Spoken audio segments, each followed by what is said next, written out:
TTD చంద్రబాబుకు కొత్త తలనొప్పి. ఏపీలో కూటమి ప్రభుత్వం అధికారంలోకి వచ్చిన తర్వాత చాలామంది సీనియర్ నేతలు నామినేటెడ్ పోస్టుల గురించి ఆసక్తిగా ఎదురుచూస్తున్నారు.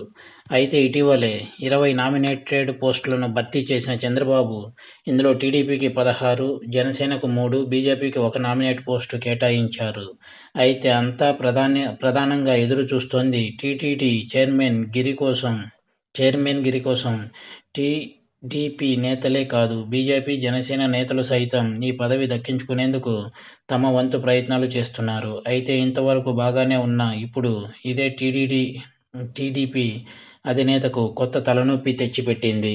తిరుమల లడ్డు వ్యవహారం దేశవ్యాప్తంగా చర్చనీయాంశంగా మారగా సెల్ఫ్ డిఫెన్స్లో పడ్డారు చంద్రబాబు. కల్తీ నెయ్యి అంటూ ఫేక్ సర్టిఫికేట్ చూపించి చిక్కులో పడ్డ చంద్రబాబు ఈ అంశం నుండి బయటపడేందుకు నానా తంటాలు పడుతున్నారు. అందుకే ప్రస్తుత పరిస్థితుల్లో ఇప్పట్లో బోర్డు నియామకం ఉండదనే టాపిక్ వినిపిస్తోంది. అయితే ఆశావాహులు మాత్రం తమ ప్రయత్నాలను మాత్రం వీడటం లేదు.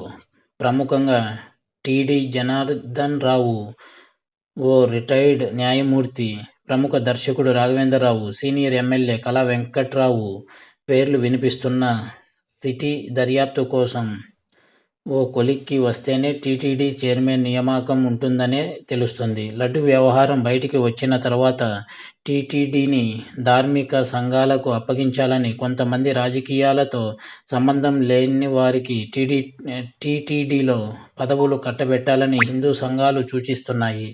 ఈ పరిస్థితిలో పాలకవర్గ నియామకంపై ముఖ్యమంత్రి చంద్రబాబు తీవ్ర ఒత్తిడిని ఎదుర్కొంటున్నారని ఆ పార్టీ నేతలే చెబుతున్నారు. ఇది వ్యూవర్స్.